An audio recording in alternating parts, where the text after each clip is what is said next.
Hello and welcome back. And in this lesson, we're going to send your first crypto transaction.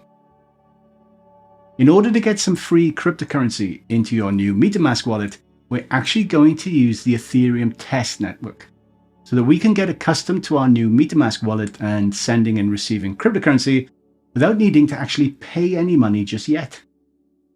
You see, Ethereum has a test network where developers and users can make test transactions using pretend Ether coins that have no real-world value. We're going to use this test network to receive your first crypto transaction.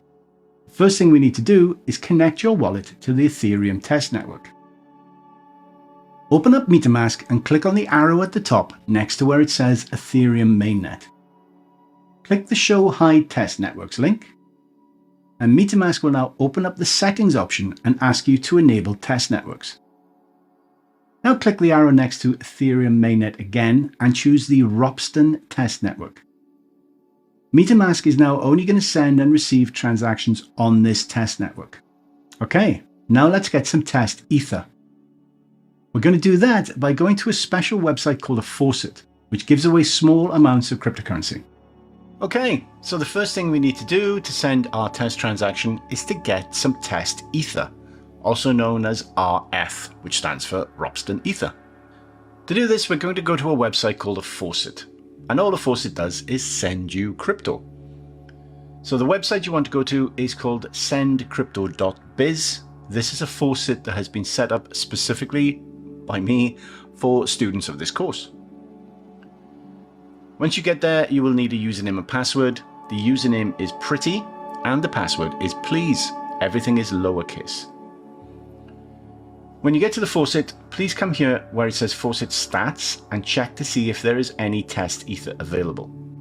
The Faucet will send you 0.1 RF to your MetaMask wallet, so there needs to be at least 0.1 F in the wallet at any one time.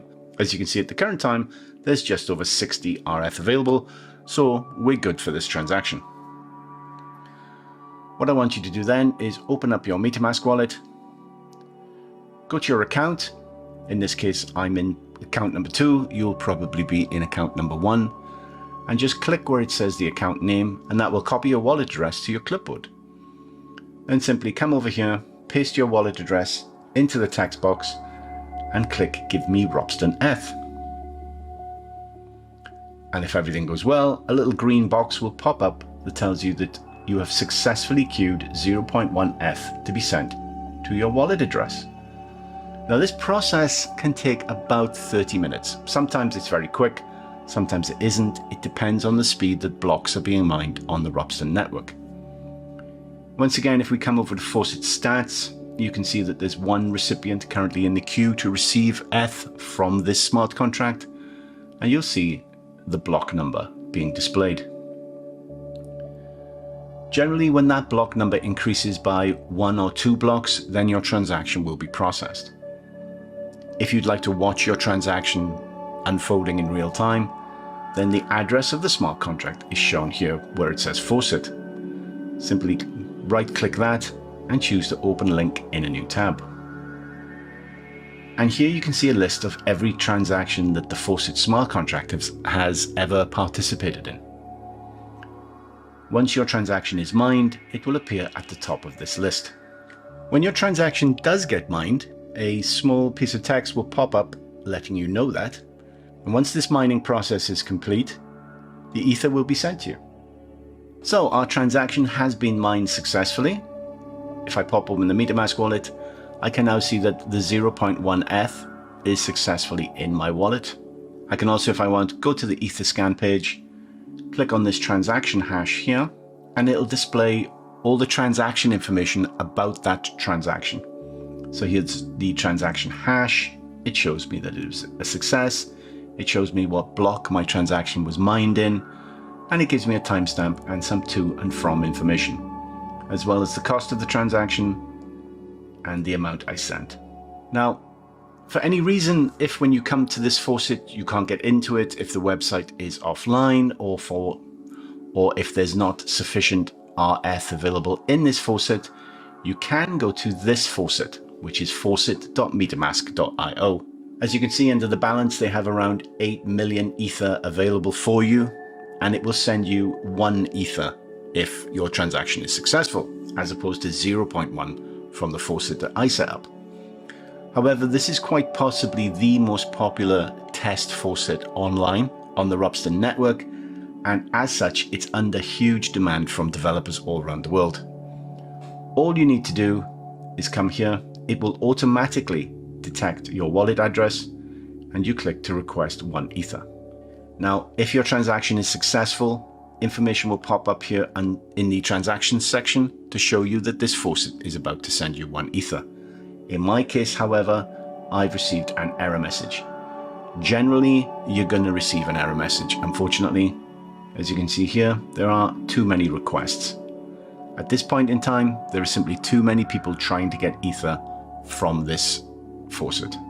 Okay, so once we have the Ether in our account, in my case, it's in account number 2. In your case, it's probably going to be in account number 1.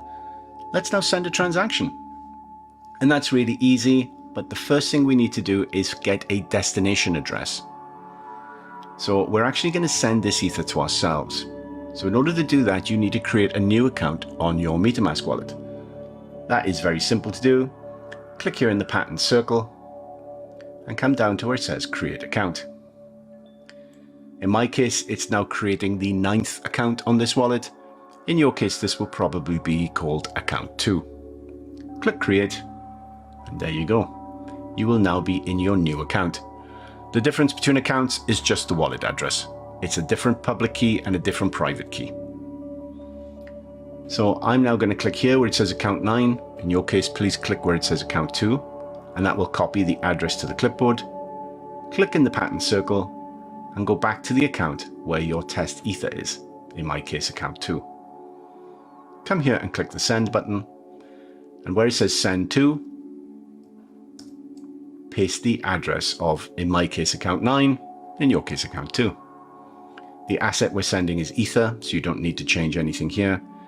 And the amount, well, as I've got 0.1 Ether, I'm going to send half of what I've got. So I'm going to enter 0.05 and then click the next button.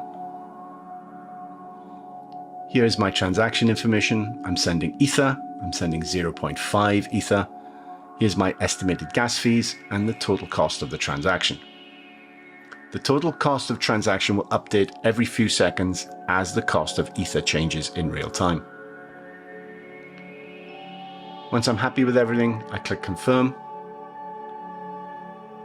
I'm now returned to the account page on my wallet, and as I can see in the queue, I have a pending transaction sending 0.5 Ether to this wallet address. If I want to look at this transaction information on Etherscan, I simply click the transaction in the queue. The summary of the details is brought up for me to read, and I can click here where it says View on Block Explorer. And here is my transaction as it's happening in real time. Currently the status is pending. As my transaction has not yet been mined, we don't know the block number. Here's the timestamp, and here's the wallet I'm sending from, and here's the wallet I'm sending to. Okay, I paused the video there. This transaction took about 30-40 seconds. As you can see, it's now successful. We've got 1 block confirmation currently. If I was to refresh this page, that would probably increase. There we go, 3 current block confirmations. Eventually, that will be thousands of confirmations. If I go back to my wallet, I change accounts. I go from account 2 to, in my case, account 9.